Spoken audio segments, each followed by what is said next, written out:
Elizabeth Warren. She's now the Democratic frontrunner. A New England academic who wants to redistribute the wealth is the Democratic frontrunner. Can she beat Trump? I don't think so. I don't think so. Everyone despises Trump's methods, even me. Something else to consider here. I despise Trump's methods. Even though I like some of his policies, I despise the way he goes about them. He's not, the president of the United States needs to be a gentleman. Trump isn't a gentleman. You don't need to use foul language, even this is coming from my foul mouth, but you don't need to use foul language to talk about your allies or the people you have conflicts with, your opposition. You don't need to do that, okay? But everyone despises Trump methods. However, replication is the ultimate compliment. Now, what do you mean by that? We talked a little bit about the Ukrainian president, and we talked a little bit about Trump being a former reality TV show host. The Ukrainian president, President Zelensky, he was a comedian before he was the president of Ukraine. He was not a politician. He was a comedian. He was on television. That's how people knew him, and they elected him president of the Ukraine. No political experience. Prime Minister of the UK, Boris Johnson. He's brash. He's bombastic. Even has Trump hair. Okay? Some of the biggest,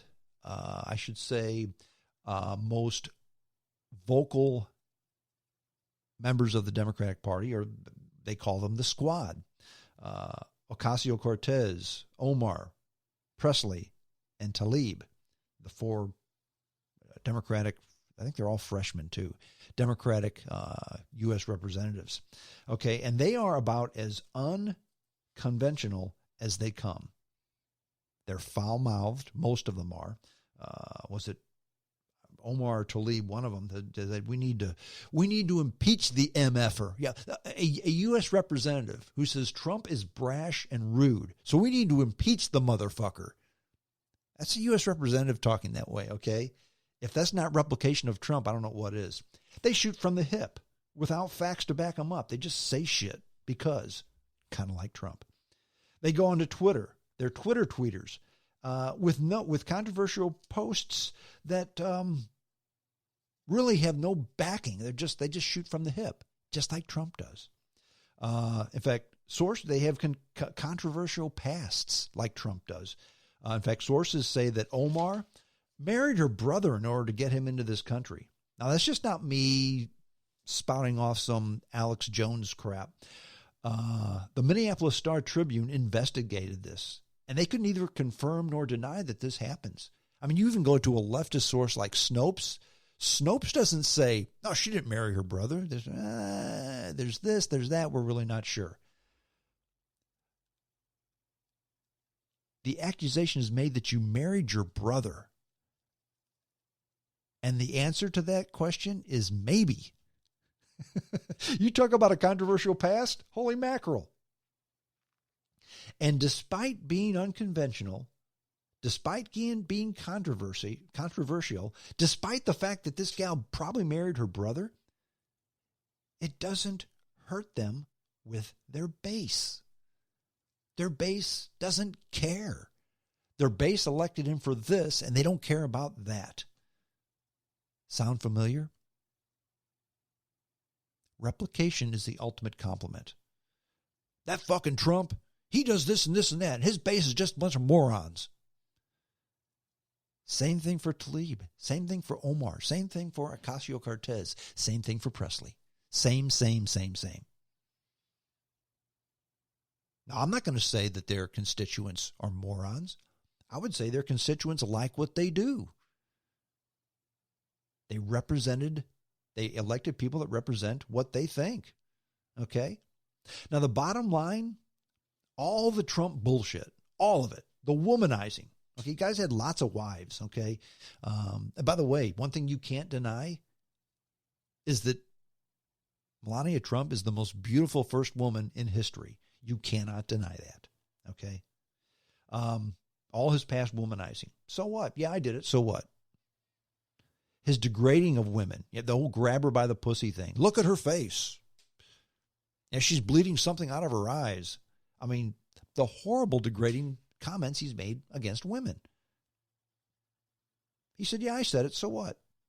And his base doesn't care. Using Twitter as his press release vehicle, okay? Shooting from the hip, saying shit that's not even true. So what? Base doesn't care. Look at all the stuff you've done. Well, sure, maybe I did fuck that whore Stormy Daniels. So what? Can you imagine the guy who came up with the story? Here's a story where Trump fucked this stripper, Stormy Daniels. We got him now. They asked him about it. He says, yeah, I might have done that. So what? You're kind of done. You're kind of done when they say that, okay? And the Democrats, in fact, the whole world, are following Trump's lead. It's remarkable. And I don't know if it's a good thing. Maybe it's a bad thing. I don't know. But it's a thing. Make no mistake. The world is following his lead. Now, here's the whole thing about the Mueller investigation, the whole thing about the Schiff investigation, the whole thing about the Ukrainian thing. The Democrats may, in fact, impeach Trump, but they will never remove him from office. And the fact of the matter is, if you remember when Clinton was impeached, yes, he was impeached. A lot of people say, well, they didn't impeach Clinton. They didn't throw him out of office. There's impeachment, which is done by the House, and the Senate has to confirm that to throw them out of office. The House could impeach Trump tomorrow, because if every Democrat voted to impeach Trump because he has bad hair, Trump is impeached. But then when it goes to the Senate to remove him from office, they're never going to do that, because the Democrats have the majority in the House and the Republicans have the majority in the Senate. So Trump is never going to be removed from office. It's not going to happen. This is simply a campaign move.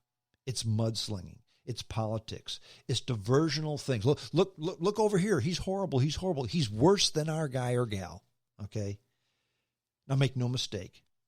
The Democrats do not care about the welfare of the country. They do not. The Democrats care about their party first. And friends, make no mistake. The GOP does not care about the welfare of the country. Trump is their only electable leader. So they hold their nose and support him only because they have to. Now, do I sound like a doom and gloom zealot? Maybe, but I'm not. I'm going to explain why. This is my first podcast in a long, long time again about politics. In quite a while. I haven't done them. I don't do them very often. And I won't do another one for quite some time either. Mainly because I don't think that politics matter a whole lot in the big picture. And besides, every swinging dick talks about politics. It just doesn't matter a whole lot in the big picture. It's kind of like sports, okay? You ever hear the sports guys talk? If your job is to talk about sports 24/7, holy mackerel, you got to throw shit out there that nobody cares about. Politics is the same way. It really is. Used to be everybody watched a half an hour of the CBS Evening News with Dan Rather or Walter Cronkite or whoever, and that was it. You had about, there was a 30-minute show. Of that 30 minutes, you probably got 20 minutes of news and 10 minutes of commercials. Of that 20 minutes of news, probably 10 was about the government, 5 was about international stuff, and 5 was about regional stuff, okay? So you got about 20 minutes a day or 10 minutes a day about presidential politics and Washington politics. Maybe. Now you get 24 hours of it.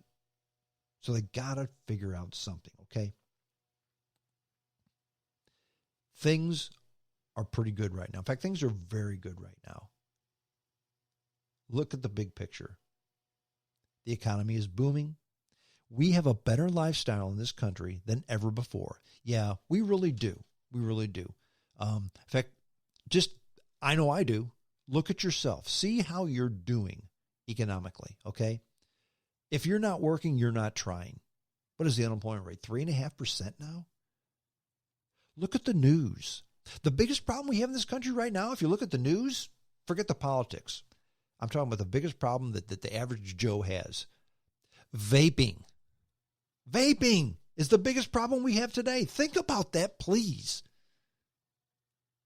Think about it. That's the biggest problem we have.